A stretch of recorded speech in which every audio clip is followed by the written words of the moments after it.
When it comes to osteoarthritis, diet is always a hot topic of conversation. There is an abundance of information out there online and on social media claiming that if you eat certain foods or take certain supplements, your symptoms will improve. Well, I'm delighted to say that in today's video, I'm going to be talking to a qualified physiotherapist and nutritionist who is going to help us separate fact from fiction when it comes to osteoarthritis and diet. And I'm going to start right now.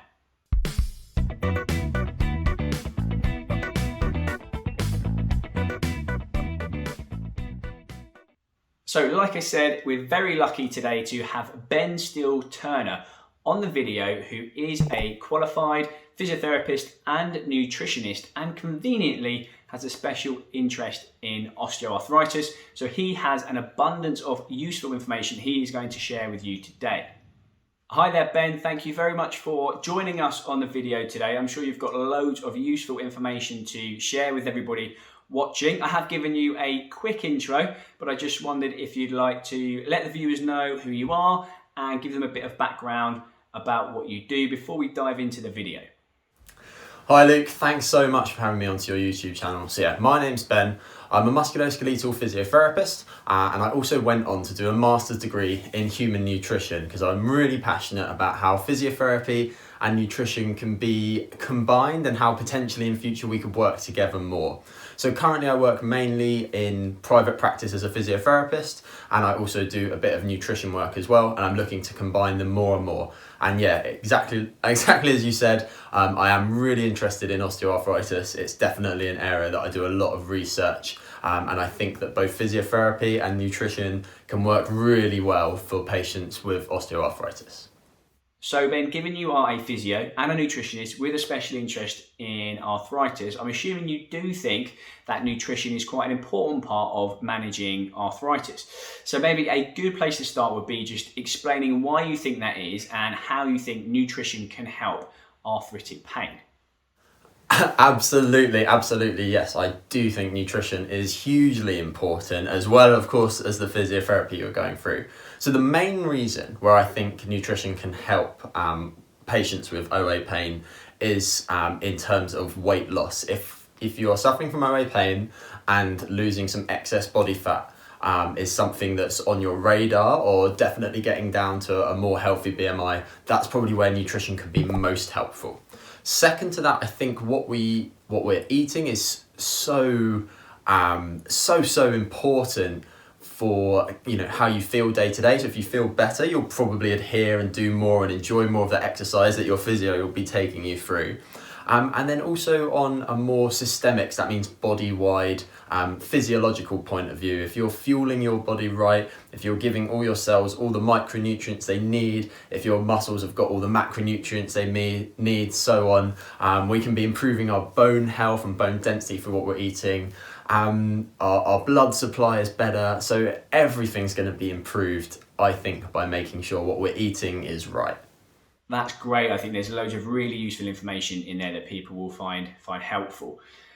Given the channel is all about trying to provide people with accurate evidence-based information, and I know that the quality of evidence can vary from paper to paper, but is there anything currently that the literature strongly recommends in terms of food or supplements for arthritic pain? Yeah, so in the same way that nutrition is a tool that can definitely work in our favour and work for us, if it's not so optimal, then nutrition can obviously work against us. In terms of for OA specifically, eating foods that it can obviously be very individual. I'll use that as a disclaimer first.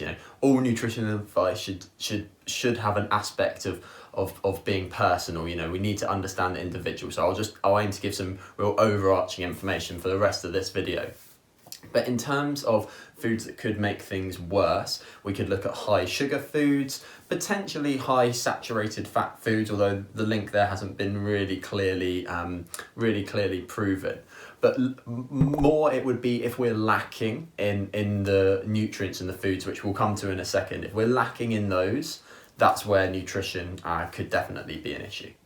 That's great, thank you. And I suppose on the flip side, is there anything that the evidence suggests in terms of nutrition and diet that can make things worse if you have arthritis? So I think strongly might be a little bit too strong of a word for this. Nutrition for pain or for musculoskeletal injury or for something such as OA really is in its early stages. In terms of the things that are going to be generally good, and they're also going to be incredibly beneficial for your overall health as well. We know that having a lot of omega-3, so these would be commonly called your healthy fatty acids, is definitely going to be beneficial. And I wouldn't call it strong evidence, but from what I've seen, there's definitely some evidence that this could help. So if you're not eating maybe more than 2 or 3 portions of oily fish a week, so this would be something like sardines, mackerel, salmon, food like that, then incorporating just a standard 1 gram fish oil or cod liver oil supplement could definitely both be helpful for OA and for your overall health.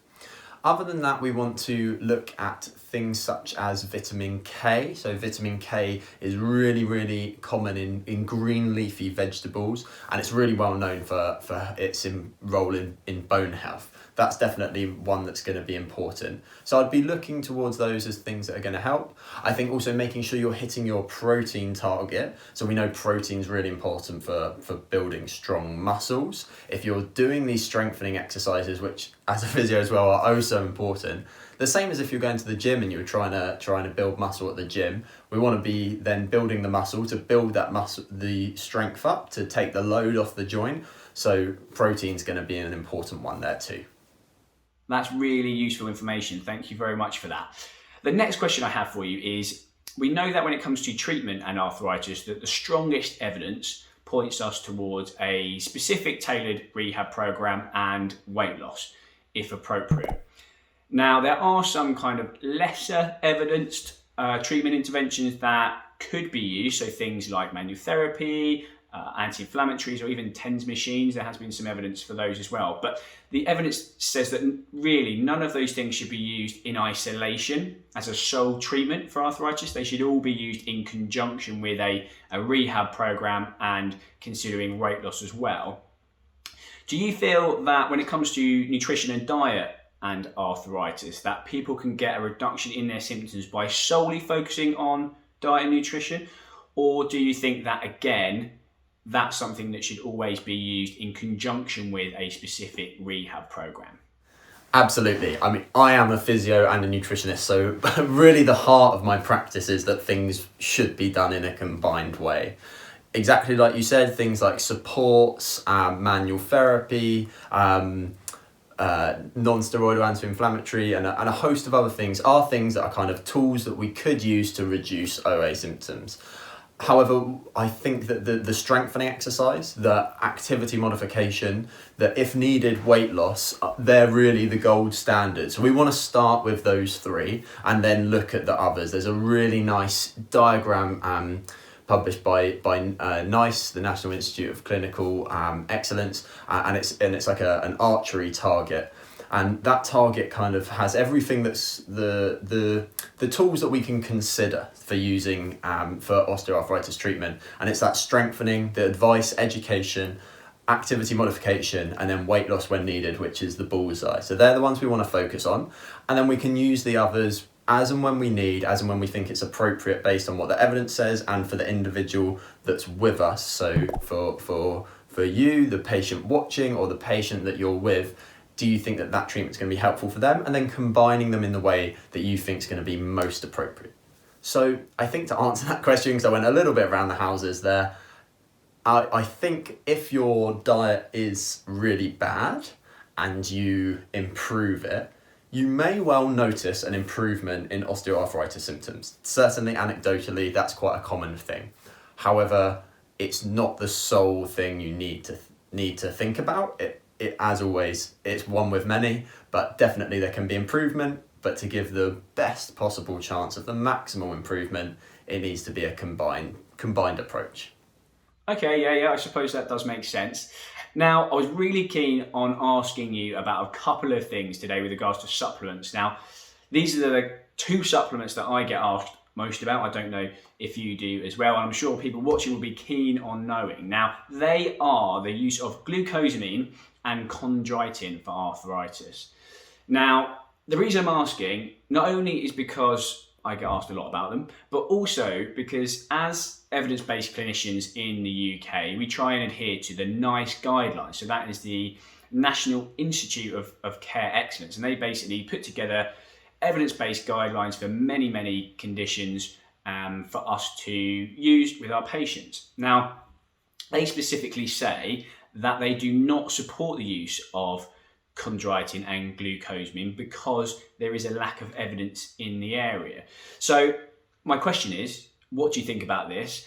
And what do you say to your patients when they ask you about the use of chondroitin and glucosamine for their arthritis?